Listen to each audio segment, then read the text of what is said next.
Hello guys, welcome to my YouTube channel. কেমন আছো তোমরা?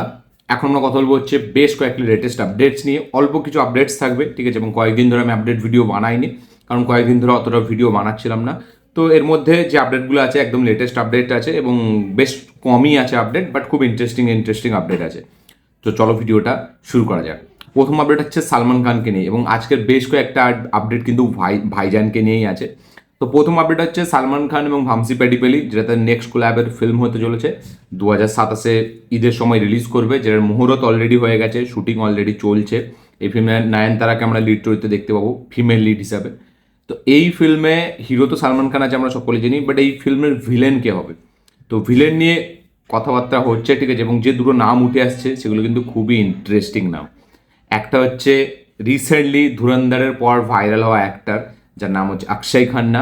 তো তার সে তো বিশাল ফেম পেয়েছে ধুরন্ধরের প্রথম পার্টে, এবং ধুরন্ধরের পার্ট টু এ তো অত ফেম পায়নি কেউ, যত মানে রণবীর সিংও অতটা ফেম পায়নি যতটা পার্ট ওয়ানে অক্ষয় খান্না ফেমটা পেয়েছে। তো অক্ষয় খান্না সে নাকি মেবি থাকতে পারে আমাদের ভাইজানের এই ফিল্মটায়, ভামসি প্যাডিপেলির। এবং উল্টো দিকে মালায়ালামের সেন্সেশন মানে হচ্ছে ফাহাদ ফাসিল, তাকেও নাকি মানে নেওয়ার প্ল্যান করছে মেকার্স। মেবি হয় অক্ষয় খান্না, না হলে ফাহাদ ফাসিল, এদের দুজনের মধ্যে যে কোনো একজনকে কিন্তু আমরা দেখতে পেতে চলেছি অ্যান্টাগনিস্টের চরিত্রে। ভাইজানের অপোজিটে আমরা হয় ফাহাদ ফাসিল না অক্ষয় খান্না, এদের দুজনের মধ্যে যে কোনো একজনকে দেখতে পাবো, তাদের সাথে কথাবার্তা হচ্ছে। তো একটা খুব স্ট্রং পাওয়ারফুল একটা ভিলেন এখানে থাকতে চলেছে এই ফিল্মটায়, যেখানে ভাইজানের অপোজিট আমরা তাকে দেখবো। তো আপনাদের মতে কি মনে হয়, কাকে নেওয়াটা বেটার হবে, ফাহাদ ফাসিল নাকি অক্ষয় খান্না? আপনাদের কোনটা পছন্দ অবশ্যই লিখে জানাবেন। এবং আমি প্রথমে পরপর ভাইজানকে নিয়ে আপডেটগুলোই আমি বলবো। এবং আরেকটা আপডেট আছে ভাইজানকে, এটা তো প্রথম আপডেট যে ভামসি পেডিপেলি সিনেমায় ভিলেন এদের দুজনের মধ্যে যে কোনো একজনকে নেওয়া হবে। আরেকটা যেটা আপডেট সেটা হচ্ছে রাজ ডিকের যে সিনেমাটা ভাইজান, এই সিনেমাটা থেকেই, এই ভামসি পেডিপেলির সিনেমা থেকেই, সেটা হচ্ছে যে সালমান খানের কিন্তু ডাবল রোল থাকতে চলেছে এই সিনেমাটাতে। ইয়েস, তাকে আমরা দুটো লুকসে দেখতে পেতে চলেছি, এবং ডাবল রোল সে কিন্তু প্লে করবে এই সিনেমাতে। এবং একটা লুকস যেটা উঠে আসছে সেটা অ্যাকচুয়ালি তো হয়তো মেবি থাকবে না সিনেমায়, বাট সেটা একটা fan theory. But double role থাকবে এই সিনেমাটাই, এই সালমান খানের ভামসি পেডিপেলির সিনেমাটাই। এবং যাতে এই অক্ষয় খান্না এবং ফাহাদ ফাসিল এর দুজনের মধ্যে যে কোনো একজন ভিলেন থাকবে। তো ডাবল রোলে আমরা দেখতে পাবো ভাইজানকে, মানে ডাবল রোলে এর আগে আমরা ভাইজানকে কখনো মানে এই রিসেন্ট টাইমে দেখিনি, ঠিক আছে, এই প্রথম ডবল রোলে দেখতে পেতে চলেছি। এবং শুধু এখানে কেন, ডবল রোলে আমরা ভাইজানকে কোনো সিনেমাতে এখনো পর্যন্ত মেবি দেখিনি। ইয়েস, হ্যাঁ, একমাত্র জুড়ওয়ার টু এতে ছিল, ঠিক আছে, বাকি আর কোনো সিনেমায় ডাবল রোলে আমরা তাকে দেখিনি। তো অনেকদিন পর আবার ডাবল রোলে আমরা দেখতে পেতে চলেছি সালমান খানকে, এবার পুরোপুরি একটা আউট অ্যান্ড আউট অ্যাকশন ফিল্মে। আপনাদের কি বক্তব্য, কাকে নেওয়া উচিত হবে, অক্ষয় খান্না নাকি ফাহাদ ফাসিল? অবশ্যই লিখে জানাবেন। নেক্সট একটা আপডেট সালমান খানকে নিয়ে, সেটা হচ্ছে রাজ ডিকের সিনেমাটাকে নিয়ে। ইয়েস, সালমান খান একটা সুপার হিরো সিনেমা করছে, যেটা আমি আপডেট দিয়েছিলাম, রাজ ডিকে, যারা ফার্জি ফ্যামিলি ম্যানের ডিরেক্টর, সিটাডেলের যারা ডিরেক্টর, তো তারা বানাতে চলেছে আমাদের এই রাজ ডিকে। তো তাদের সাথে ভাইজানের যে নেক্সট ফিল্মটা সেইটা হতে চলেছে, এবং সেটা শোনা যাচ্ছে নাকি ঈদ উল আজহাই রিলিজ হবে, মানে হচ্ছে কোরবানি ঈদে। ইয়েস, প্রথম ঈদে রিলিজ হবে হচ্ছে ভামসি প্যাডিপেলের সাথে সিনেমাটা, এবং সেকেন্ড ঈদে কিন্তু রিলিজ হবে এই রাজ ডিকের এই সিনেমাটা। তো 2027 কিন্তু সালমান খান ফ্যান্সদের জন্য কিন্তু ট্রিট হতে চলেছে। প্রথম ঈদে একটা সিনেমা, আবার সেকেন্ড ঈদে আরেকটা সিনেমা। এই সিনেমাটাও নাকি এই কোরবানি ঈদে রিলিজ দেওয়ার প্ল্যান করছে মেকার্সরা। এবং এখানে আমরা সুপার হিরো চরিত্রে দেখতে পাবো সালমান খানকে। এই সিনেমাটার যে ভিএফএক্স কোম্পানি যাদেরকে অনবোর্ডে আনা হয়েছে, তারা হচ্ছে Avatar, Avengers, Planet of the Apes, তারপরে হবিট, এইসব সিনেমার যারা ভিএফএক্স করেছে, তাদের সেই কোম্পানি যার নাম হচ্ছে উইটা এফএক্স, তাদেরকে নাকি আনা হচ্ছে এই সালমান খানের এই সিনেমাটার ভিএফএক্স করার জন্য, মানে যেটা সুপার হিরো সিনেমা হতে চলেছে। তো জাস্ট ভাবুন এই সিনেমাটা কোন লেভেলের হবে, ভিএফএক্স কোন লেভেলের থাকবে, এবং রাজেন ডিকে আনবে মানে নিশ্চয়ই কোনো ভালোভাবেই আনবে, কারণ তাদের মানে চিন্তাভাবনা সবসময় আলাদা হয়। এবং এই সিনেমায় কমেডির সাথে সাথে অ্যাকশনও থাকবে। এবং এই সিনেমায় নায়িকা হিসাবে আমরা মেবি করিনা কাপুর খানকে দেখতে পেতে চলছি। প্রথমে সামান্তার নাম শোনা গেছিলো, এখন করিনার নাম শোনা যাচ্ছে। তো আপনাদের মতে কি মনে হয়, কাকে নেওয়াটা বেস্ট হবে? অবশ্যই লিখে জানাবেন। সালমান খানের অপোজিটে কাকে মানাবে সেটা অবশ্যই লিখবেন। তো এইগুলো ছিল হচ্ছে সালমান খানকে নিয়ে আপডেট, ভামসি প্যাডিপেলি এবং রাজেন ডিকের এই সিনেমাটাকে নিয়ে। নেক্সট আপডেটটা হচ্ছে আমাদের স্পিরিটকে নিয়ে। ইয়েস, সন্দীপ রেড্ডি ভাঙ্গা তার নেক্সট ফিল্ম, যেটা প্রভাসের সাথে হতে চলেছে, তৃপ্তি দিমড়ি আছে লিড চরিত্রে, ফিমেল লিডে। এই সিনেমাটা 5ই মার্চ রিলিজ হবে, এটা অফিসিয়াল অ্যানাউন্সমেন্ট অনেকদিন আগেই দিয়ে দিয়েছে। বাট কিছুদিন ধরে, এই 1-2 দিন ধরে আপডেট আসছিল যে এই সিনেমাটা নাকি পোস্টপন হতে পারে। কেন? কেননা ঈদের সময় আসছে সালমান খানের ফিল্ম, এবং নেক্সট ইয়ার ঈদ মার্চেই হতে চলেছে। এবং এই মানে 5 তারিখের আশপাশে, আমি এক্স্যাক্ট ডেটটা এখনও দেখিনি, বাট 5 তারিখে এই ঈদের সময় রিলিজ হচ্ছিল স্পিরিট, ঠিক আছে। তো সেই সময় অলরেডি রিলিজ হচ্ছে সালমান খানের ফিল্ম ওই ভামসি পেডিপেলির সাথে, তো যার কারণে নাকি এই সিনেমাটা পিছিয়ে যাওয়ার কথা শোনা যাচ্ছিল। বাট কালকে কিন্তু সঞ্জু রেড্ডি ভাঙ্গা অফিসিয়াল একটা কনফার্মেশন দিয়ে দিয়েছে যে 5ই মার্চই কিন্তু আসছে স্পিরিট, কোনোভাবে পোস্টপন হচ্ছে না। এবং সন্দীপ রেড্ডি ভাঙ্গার ফিল্ম এখনও পর্যন্ত পোস্টপন হয়নি একবারও, ঠিক আছে। তো তার ফিল্ম 5ই মার্চই আসবে। প্রথম শোনা যাচ্ছিল নাকি ডিসেম্বরে শিফট করে যাবে, বাট এটা পুরোপুরি রুমার ছিল। 5ই মার্চ আসছে স্পিরিট, যেটা প্রভাসের নেক্সট রিলিজ, মানে আফটার ফৌজি। আপনাদের কি বক্তব্য, কি মতামত লিখে জানাবেন। এবং যদি এই ক্লাসটা হয় সালমান খান ভার্সেস প্রভাস, দুজনেই মেগাস্টার, তো কীরকম লাগবে এই ক্লাসটা দেখতে, এবং আপনারা কি সত্যিই চান এই ক্লাসটা হোক, সেটা অবশ্যই লিখে জানাবেন। নেক্সট আপডেট হচ্ছে বাসিল জোসেফকে নিয়ে। ইয়েস, মৃণাল মুরলী সিনেমার ডিরেক্টর বাসিল জোসেফ, যে আল্লু অর্জুনের সাথেও কাজ করতে চলেছে কিছুদিনের মধ্যে, আমরা সেই খবরটাও পেয়ে যাব। তো সে তার যে সিনেমা মৃণাল মুরলী, যেটা নেটফ্লিক্সে ডাইরেক্ট রিলিজ হয়েছিল, তো এই ফিল্মটার পার্ট 2 ডেফিনেটলি আসবে, বাট সেটা কিন্তু সময় নিয়ে আসবে, খুব তাড়াতাড়ি আসবে না, সেটা একটু টাইম লাগবে। বাট এখন কিন্তু বাসিল জোসেফ অন্য ফিল্ম নিয়ে আলোচনা করছে, সে কিন্তু মৃণাল মুরলী 2 বানাবে শিওর, বাট এখন না, আর হয়তো মেবি 1-2 বছর পর বানাবে, এরকমই সে রিসেন্ট একটা ইন্টারভিউ জানিয়েছে। তো মৃণাল মুরলী কারা কারা দেখেছে, কাদের কাদের পছন্দ, অবশ্যই লিখে জানাবেন। কারা কারা সিকুয়েল চান লিখে জানাবেন। নেক্সট আপডেট হচ্ছে আলিয়া ভাটকে নিয়ে। তো আলিয়া ভাট সে তুম্বার 2-এতে থাকবে, এই আপডেটটা আমি দিয়েছিলাম, যেটা দেবীর চরিত্রে থাকতে চলেছে তুম্বার 2-এ আলিয়া ভাট। তো এখন শোনা যাচ্ছে তুম্বার 2-এতে তার শুধু একটা এক্সটেন্ডেড কেমিও থাকবে এই দেবীর চরিত্রে। মেন পার্ট তুম্বার 3-তে নাকি তাকে আমরা দেখতে পাবো, ইয়েস। এবং তুম্বার 3টা নাকি মেন ক্যারেক্টার হতে চলেছে তুম্বার 3-এর, সেটা হচ্ছে আলিয়া ভাট।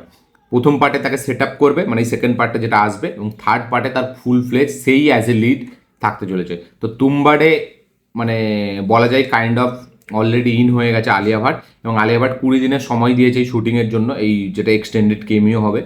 তো তারপরে আমরা 3-তে তাকে ফুল ফ্লেজ রোলে দেখতে পাবো। তো কি বক্তব্য আপনাদের, অবশ্যই লিখে জানাবেন। নেক্সট আপডেট হচ্ছে এনটিআরকে নিয়ে। তো 20 মে এনটিআরের জন্মদিন, যেই দিন আমরা ড্রাগনের প্রথম গ্লিমস দেখতে পাবো, যেটা প্রশান্ত নীলের সাথে তার ফিল্মটার আপকামিং সিনেমা। তারপরে তার যে ত্রিবিক্রমের সাথে আপকামিং যে ফিল্মটা, যেটার নাম হচ্ছে গড অফ ওয়ার, এখনও পর্যন্ত ইনিশিয়াল টাইটেল, মানে একটা রিউমার টাইটেল যে গড অফ ওয়ার নামে একটা সিনেমা আসবে, যেটা ত্রিবিক্রম প্রথমে আল্লু অর্জুনকে নিয়ে করার কথা ভেবেছিল, সেটা হয়নি। তো ফাইনালি এই সিনেমাটা সে এনটিআরকে নিয়ে করবে। তো এই সিনেমাটা 20 মে এর অফিসিয়াল অ্যানাউন্সমেন্ট নাকি আসতে চলেছে। ইয়েস, ত্রিবিক্রমের নেক্সট ফিল্ম এনটিআরের সাথে হবে, সেটার অফিসিয়াল অ্যানাউন্সমেন্ট আসবে 20 মে, মানে এনটিআরের জন্মদিনের দিন। তো এনটিআর ফ্যান্সদের জন্য 20 তারিখ কিন্তু খুব হিউজ হতে চলেছে। প্রথমে ড্রাগনের অ্যানাউন্সমেন্ট পাবে, এবং হয়তো মেবি এইটারই প্রথম অ্যানাউন্সমেন্ট পেলো, বাট একই দিনে দুটো তারা আপকামিং সিনেমার অফিসিয়াল অ্যানাউন্সমেন্ট পেতে চলেছে। আপনারা কতটা excited as a NTR fan, অবশ্যই লিখে জানাবেন। আমি তো বিশাল লেভেল এক্সাইটেড। এবং ত্রিবিক্রম সে মাইথোলজিক্যাল সিনেমা, তার সিনেমাতে প্রত্যেকটা সিনেমাই থাকে, আমরা দেখেছি। তো সে এবার পুরো ফুল ফ্লেজ একটা মাইথোলজিক্যাল সিনেমা আনবে, সেটা কতটা হেভি হয় সেটা দেখবার মতো কিছু হবে। এবং ত্রিবিক্রমের আমার তার পছন্দের ডিরেক্টর আমার একজন, আপনাদের কতটা পছন্দের লিখে জানাবেন। এবং ড্রাগনের জন্য আমি বিশেষ করে বেশি এক্সাইটেড, মানে গড অফ ওয়ারের অ্যানাউন্সমেন্টের থেকেও, কারণ ওটা প্রশান্ত নীল আছে, এবং প্রশান্ত নীলের ওয়ার্ল্ডটাই সবসময় একটা আলাদা ওয়ার্ল্ড হয়। তো আমি তো বেশি ওইটার জন্য এক্সাইটেড। নেক্সট আপডেট হচ্ছে 3 ইডিয়টসকে নিয়ে। তো ভিকি কৌশল জয়েন হয়েছে নাকি 3 ইডিয়টসে। ইয়েস, ভিকি কৌশল সে থাকতে চলেছে 3 ইডিয়টসে, এবং এই সিনেমাটার নাম নাকি মানে মেবি 3 ইডিয়টস হবে না, এটা 4 ইডিয়টস হতে চলেছে। ইয়েস, 3 ইডিয়টসের সিকুয়েল মেবি 4 ইডিয়টস হবে, যেখানে ভিকি কৌশল ইন করেছে এই সিনেমাতে। এখনও পর্যন্ত এরকমই যে ভিকি কৌশল নাকি জয়েন হয়েছে এই সিনেমাতে। তো দেখা যাক, যদি এটা হয় তাহলে 4 ইডিয়টস হবে। এবং ভিকি কৌশল অ্যাক্টর হিসেবে খুবই ভালো, আমরা সকলেই জানি সে কমেডি কীভাবে পুল আপ করে, এবং এই সিনেমাটাতে ইমোশনাল রোলে কোনো কথা হবে না, ভিকি কৌশলের চোখ বুঝে পুল আপ করে দেবে। বাট কমেডিটা, কারণ 3 ইডিয়টস পুরোটাই আমির খানের কমেডির ওপর চলেছিল, তো দেখা যাক সে কমেডিটা কতটা পুল আপ করতে পারে। আপনাদের মধ্যে কী মনে হয়, ভিকি কৌশলকে নেওয়াটা এই সিনেমার জন্য ঠিক হয়েছে, অবশ্যই লিখে জানাবে। নেক্সট আপডেট হচ্ছে আমাদের একে নিয়ে, আমাদের রজনীকান্ত এবং কামাল হাসানের সিনেমাটাকে নিয়ে, যেটা আমাদের নেলসন ডিরেক্ট করছে। তো এই সিনেমাটা নাকি বাজেট 600 কোটি টাকার হতে চলেছে। 600 কোটি টাকার বাজেটের সিনেমা হতে চলেছে নেলসন এবং কামাল হাসান, এই রজনীকান্ত এবং কামাল হাসানের এই সিনেমাটা, যেটা ডিরেক্টর হচ্ছে নেলসন। কি বক্তব্য আপনাদের এটা নিয়ে অবশ্যই লিখে জানাবেন। এরকমই রিপোর্ট উঠে আসছে, যদিও কোনো অফিসিয়াল কনফার্মেশন এখনও আসেনি, বাট 600 কোটি টাকা নাকি বাজেট হবে রজনীকান্ত কামাল হাসানের এই সিনেমাটা। দেখা যাক কী হয়। নেক্সট আপডেটটা হচ্ছে আমাদের একে নিয়ে, আল্লু অর্জুনের রাকা সিনেমাটাকে নিয়ে। তো শোনা যাচ্ছে নাকি রাকাতে একটা নেগেটিভ চরিত্রে নাকি আমরা অক্ষয় কুমারকে দেখতে পেতে চলেছি। ইয়েস, এরকমই আপডেট উঠে আসছে যে অক্ষয় কুমারের সাথে নাকি কথাবার্তা বলছে মেকার্সরা রাকা সিনেমায় একটা নেগেটিভ রোলের জন্য। কি বক্তব্য আপনাদের অবশ্যই লিখে জানাবেন। এটা আমার যদিও মনে হয় এটা হয়তো ট্রু হবে না, এটা পুরোপুরি রিউমার একটা বাট বলা যায় না, হতেও পারে। কারণ এখন অ্যাটলি তো বলিউডেরই একজন মানে সদস্য হয়ে গেছে কাইন্ড অফ বলা যায়। তো অক্ষয় কুমারকে মেবি যদি আপনারা রাকা সিনেমায় দেখে নেন তাহলে অবাক হবেন না, কারণ অক্ষয় কুমার এর আগে ভিলেনের চরিত্র অনেক ভালো ভালো প্লে করেছে, যার কারণে এবং রোবটের পর থেকে তাকে ভিলেন হিসাবে অনেকজনই নিতে চায়। তো অ্যাটলি রাকা সিনেমায় মেবি আমরা অক্ষয় কুমারকে ভিলেন হিসেবে দেখতে পেতে চলেছি, মানে একটা রোল, মানে সে লিড না, কোনো একটা রোলে তাকে আমরা দেখতে পাবো। বলা যায় না, হয়তো পরবর্তীকালে লিড হতেও পারে, কারণ লিড ভিলেনকে থাকবে আমরা এখনো পর্যন্ত জানি না। নেক্সট আপডেট হচ্ছে আমাদের একে নিয়ে, দ্য বেঙ্গল ফাইলসকে নিয়ে। তো বেঙ্গল ফাইলস কিন্তু এবার রিলিজ হতে চলেছে বাংলাতে, ইয়েস, কারণ এখন গভর্নমেন্ট চেঞ্জ হয়ে গেছে এবং বেঙ্গল ফাইলস কলকাতাতে রিলিজ হয়নি, মানে পশ্চিমবঙ্গে রিলিজ হয়নি। সেই সিনেমাটা রিলিজ হয়েছিল বাট বক্স অফিসে মুখ থুবড়ে পড়েছিল, যেখানে মুম্বাইয়ের যেসব জায়গায় রিলিজ হয়েছিল এবং অনেক জায়গায় ফিল্মটাকে বিশেষ করে কলকাতাতেই মানে পশ্চিমবঙ্গেই মানে ব্যান ছিল, বাকি সব জায়গাতেই রিলিজ হয়েছিল বাট লোকে সেটাকে পছন্দই করেনি। তো এবার ফাইনালি নাকি আসতে চলেছে থিয়েটারে, ইয়েস, আমাদের এই সিনেমাটা নাকি খুব শিগগিরই রিলিজ হতে চলেছে, এরকমই লেটেস্ট আপডেট। যে আমাদের এই যে মানে কালকে যে ফ্রাইডে, ঠিক আছে, মানে কালকে নাকি রিলিজ হবে এই সিনেমাটা। কারণ কালকে কি কত তারিখ, কালকে হচ্ছে আমাদের 8 তারিখ, 8ই মে রিলিজ হতে চলেছে বেঙ্গল ফাইলস থিয়েটারে। এরকমই লেটেস্ট একদম এক্সক্লুসিভ আপডেট, কিছুক্ষণ কিছুক্ষণ আগের আপডেটই আমি বলছি। তো আপনাদের মতে কি মনে হয় এই সিনেমাটা রিলিজ হলে কি লোকে দেখবে, এবং দেখার পর তাদের কি বিচার বিবেচনা হবে সেটা অবশ্যই লিখে আপনাদের মতামতটা জানাবেন। কারণ এই সিনেমাটা আমি দেখেছি, খুবই মানে মানে ক্রিঞ্জ একটা সিনেমা আমার মনে হয়েছে, খুবই মানে কি বলবো, মানে ভিএফএক্স অনুযায়ী বা পারফরমেন্স অনুযায়ী মানে অতটা হেভি, মানে আপনার দেখলে মনে হবে না। হ্যাঁ ডেফিনেটলি যে মানে কি বলবো ক্রুশাল জিনিসপত্রগুলো দেখেছি সেগুলো বেশ ভালো, বাট সেগুলোর মানে ইম্প্যাক্ট বা এফেক্ট, ঠিক আছে, মানে যেটা অ্যাকচুয়ালিতে পড়া দরকার সেটা দেখাতে পারেনি ডিরেক্টর। মানে এই সিনেমাটা আমি বলে দিচ্ছি, যদি সুজিত সরকার বানাতো না, ব্যাপক মানে হেভিভাবে বানাতো, মানে প্রত্যেকটা সিনের এতটা ইম্প্যাক্ট থাকতো। আমি বলছি না ঘটনাটার কথা, মানে আমি ঘটনাটা বলছি না যে মিথ্যে কি ঘটনাটা এক্সট্রা লার্জ করে, আমি ওইসব বলছি না, আমি বলছি ফিল্মের যে মেকিং, আমার মেকিংটা একদম পছন্দ হয়নি। ফিল্মে যারা পারফরমেন্স দিচ্ছে তাদের পারফরমেন্স অতটা ভালো লাগেনি। আমি তো বলবো এই ফিল্মটাকে সুজিত সরকারকে দেওয়া ছিল, এবং সুজিত সরকার যাদেরকে কাস্ট করতো মানে ব্যাপক আউটপুট বেরোতো, তখন বেঙ্গল ফাইলস মানে এতটা হেভি লাগতো আপনার। বাট এই ফিল্মটার মানে এলিমেন্টসগুলো আছে, মানে আপনাকে মানে হেভি একটা শক ভ্যালু দেওয়ার, বাট সেগুলোকে এক্সিকিউট করতে পারেনি। আপনারা দেখুন, দেখলে আপনারা বুঝতে পারবেন।